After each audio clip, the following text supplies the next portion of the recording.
नमस्ते। आज हम एक ऐसे विषय पर बात करने वाले हैं जो विज्ञान की दुनिया का असली किंग है। मेरा मतलब है कार्बन।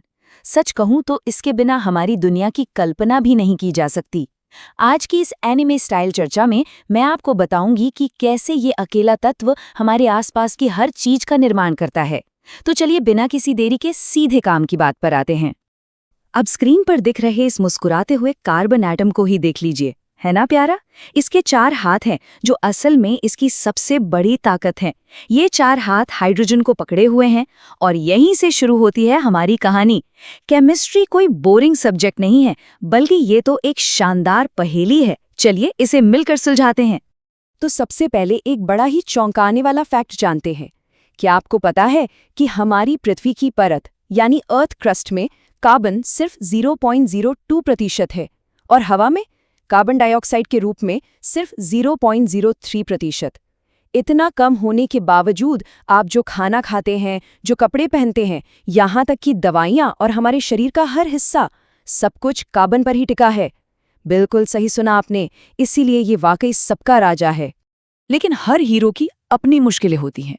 जरा इस परेशान और रोते हुए कार्बन को देखिए। आखिर दिक्कत क्या है?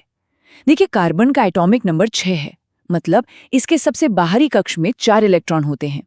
इसे स्टेबल होने के लिए 4 और चाहिए। अगर ये 4 इलेक्ट्रॉन ले ले तो इसके छोटे से नाभिक के लिए 10 इलेक्ट्रॉन संभालना बहुत भारी पड़ जाएगा। और अगर ये अपने 4 इलेक्ट्रॉन निकाल दे तो उसके लिए इतनी ज्यादा ऊर्जा चाहिए जो इसके पास है ही नहीं। ये तो सच में एक बहुत बड़ी मुसीबत है। पर हमारा कार्बन बहुत स्मार्ट है। उसने इस समस्या का एक कमाल का हल निकाला है, सहज संयोजी आबंध यानी कोवैलेंट बॉन्ड्स। देने या लेने की बजाय कार्बन कहता है चलो शेयरिंग करते हैं। जैसे 2 दोस्त खुशी खुशी एक ही चीज शेयर करते हैं ना, बिल्कुल वैसे ही। इससे होता यह है कि अणुओं के अंदर तो बॉन्ड बहुत मजबूत बन जाता है, लेकिन 2 अलग-अलग अणुओं के बीच का खिंचाव काफी कमजोर होता है। इसीलिए मीथेन जैसे यौगिकों के मेल्टिंग और बॉइलिंग पॉइंट बहुत कम होते हैं। अब ये शेयरिंग भी अलग-अलग तरह की होती है। कभी एक इलेक्ट्रॉन शेयर होता है तो सिंगल बॉन्ड बनता है, जैसे हाइड्रोजन में। कभी 2 इलेक्ट्रॉन की साझेदारी होती है, जिससे डबल बॉन्ड बनता है, जैसे ऑक्सीजन के मामले में। और अगर 3 इलेक्ट्रॉन शेयर हों तो बन जाता है एकदम मजबूत ट्रिपल बॉन्ड, जैसा नाइट्रोजन में होता है। ये बिल्कुल वैसी ही मजबूत रस्सियां हैं जो परमाणुओं को एक दूसरे से कसकर बांधे रखती हैं। अब मिलते हैं कार्बन के सबसे पहले और सबसे सिंपल दोस्त से, मीथेन। इसका फॉर्मूला है CH4। कार्बन अपनी उसी 4 हाथों वाली खूबी, जिसे हम चतुर्थ संयोजकता कहते हैं, उसका इस्तेमाल करके 4 हाइड्रोजन एटम से जुड़ जाता है। ये मीथेन बहुत ही काम की चीज है। बायोगैस और हमारी CNG गाड़ियों में एक शानदार ईंधन के रूप में इसी का तो इस्तेमाल होता है। कार्बन की एक और खूबी है, ये एक बहुरूपिया भी है। इसे विज्ञान की भाषा में कार्बन के अपर रूप या एलोट्रोप्स कहते हैं। अंदर से ये सब कार्बन है, लेकिन बाहर से बिल्कुल अलग। सोचिए, एक तरफ है दुनिया की सबसे कठोर चीज हीरा, जो बिजली का कुचालक है, और दूसरी तरफ है ग्रेफाइट, जो एकदम मुलायम, फिसलन भरा और बिजली का अच्छा सुचालक है। और तो और ये 3D फुटबॉल जैसी शक्ल वाला फुलरीन भी कार्बन ही है ना कमाल। तो आखिर कार्बन इतने सारे, मतलब लाखों कंपाउंड्स कैसे बना लेता है? इसका राज इसकी 2 सुपर पावर्स में छिपा है। पहली सुपर पावर है श्रृंखलन यानी कैटेनेशन, मतलब कार्बन खुद से ही जुड़कर कितनी भी लंबी चेन, ब्रांच या गोल रिंग बना सकता है। और दूसरी पावर है चतुर्थ संयोजकता या टेट्रावैलेंसी, जिससे ये एक साथ 4 और एटम्स को पकड़ सकता है। इसका साइज छोटा होने की वजह से इसकी पकड़ बहुत ज्यादा मजबूत होती है। चलिए अब इनके स्वभाव की बात करते हैं। कार्बन कंपाउंड्स मुख्य रूप से 2 तरह के होते हैं।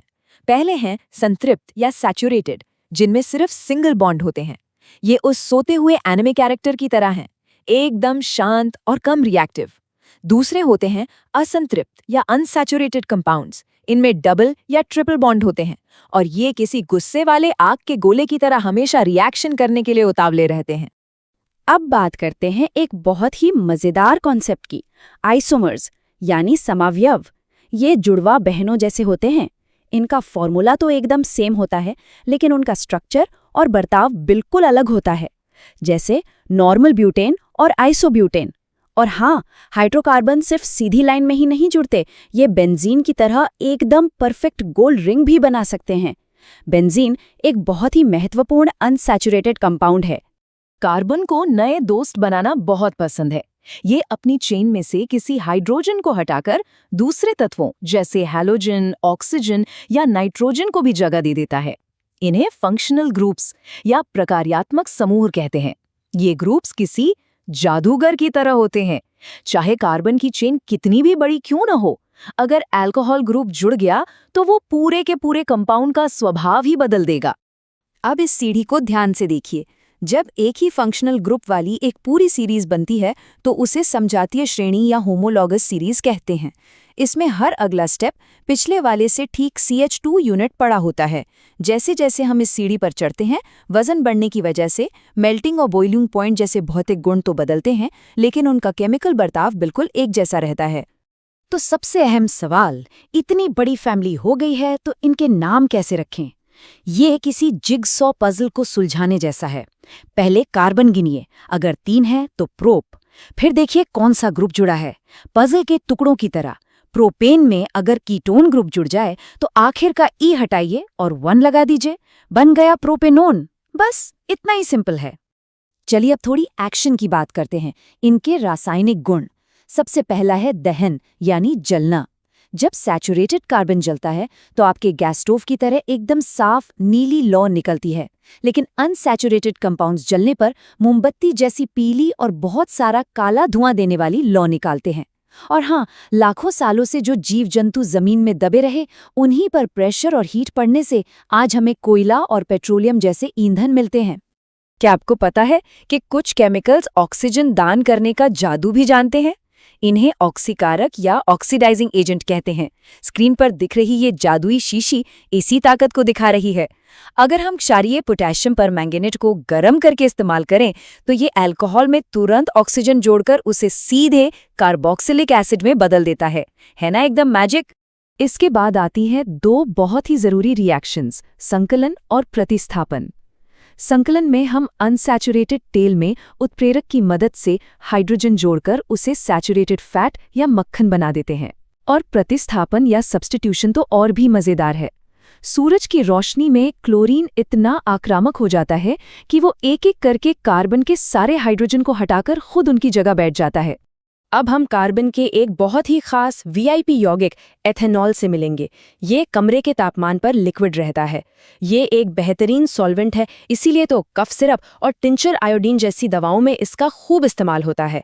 अगर इसकी रिएक्शन सोडियम से कराएं तो हाइड्रोजन गैस निकलती है, और अगर इसे गर्म सल्फ्यूरिक एसिड के साथ मिला दें तो इसमें से पानी निकल जाता है और ये एथीन में बदल जाता है। हमारा दूसरा VIP है एथेनोइक एसिड, जिसे हम प्यार से एसिटिक एसिड भी कहते हैं। इसी का 5 से 8% घोल सिरका या विनेगर कहलाता है, जो आपके अचार को खराब होने से बचाता है। जब यह अल्कोहल से मिलता है तो क्या खुशबूदार एस्टर बनाता है, जिसे परफ्यूम में इस्तेमाल किया जाता है। और यही एस्टर साबुन बनाने के भी काम आता है, जिसे हम साबुनीकरण कहते हैं। ये मेरा सबसे फेवरेट पार्ट है, साबुन और मैल के बीच की ये एनिमे फाइट। जब कपड़ों पर तेल या मैल लगता है तो पानी अकेला कुछ नहीं कर पाता। तब एंट्री होती है साबुन के मिससेल की। साबुन के अणु के 2 हिस्से होते हैं, एक पानी से प्यार करने वाला सिर और दूसरा मैल से प्यार करने वाली पूंछ। ये सब मिलकर मैल को चारों तरफ से घेर लेते हैं और उसे कपड़े से खींचकर बाहर निकाल देते हैं, एकदम सुपर हीरो की तरह। लेकिन अगर पानी कठोर या हार्ड हो तब क्या होगा? कठोर पानी में कैल्शियम और मैग्नीशियम होते हैं जो साबुन को काम नहीं करने देते और एक अघुलनशील सफेद स्कम बना देते हैं। तब हमें बुलाना पड़ता है डिटर्जेंट को। डिटर्जेंट इन खनिजों से बिल्कुल नहीं डरते, वे कोई स्कम नहीं बनाते और खुशी खुशी ढेर सारा झाग बनाकर कपड़ों को चकाचक साफ कर देते हैं। तो दोस्तों, अब समय आ गया है ये देखने का कि हमने इस सफर में कितना कुछ सीखा। आज के हमारे इस विषय में आपकी समझ को परखने के लिए हमने कुछ खास सवाल तैयार किए हैं। घबराइए नहीं, ये सिर्फ एक छोटा सा टेस्ट है। चलिए देखते हैं कि कौन कौन इनका सही जवाब दे पाता है। तो ये रहे आपके लिए 2 मल्टीपल चॉइस सवाल। पहला, कार्बन की वो कौन सी खूबी है जो उसे इतनी लंबी और स्थिर चेन बनाने देती है? क्या वो ए समाव्यवता है, बी श्रृंखलन है, सी ऑक्सीकरण है या डी साबुनीकरण है? और दूसरा सवाल, प्रोपेनोन में कौन सा फंक्शनल ग्रुप लगा होता है? ए अल्कोहल, बी एल्डिहाइड, सी कीटोन या डी हैलोजन? थोड़ा दिमाग लगाइए और अपने जवाब लॉक कर लीजिए। चलिए अब लेवल थोड़ा सा और बढ़ाते हैं। इन सवालों के स्टेटमेंट्स को ध्यान से सुनिएगा। पहला, मिशेल के बारे में सोचिए। क्या हाइड्रोफोबिक पूंछ मैल की तरफ होती है और क्या हाइड्रोफिलिक सिर पानी की तरफ होता है? इनमें से क्या सही है? दूसरा, कोवेलेंट बॉन्ड्स के बारे में विचार करें। 1, क्या ये इलेक्ट्रॉन ट्रांसफर से बनते हैं? 2, क्या ये बिजली के अच्छे सुचालक होते हैं? आपको क्या लगता है इनमें से कौन सा स्टेटमेंट सही है? इन सभी सवालों पर आराम से विचार कीजिएगा। आज के लिए बस इतना ही।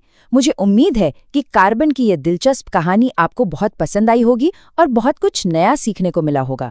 इन सभी सवालों के सही जवाब आपको हमारी अगली प्रस्तुति में मिलेंगे। इसी प्रकार की नई जानकारियों के लिए हमारे चैनल से जुड़े और आप सभी का धन्यवाद।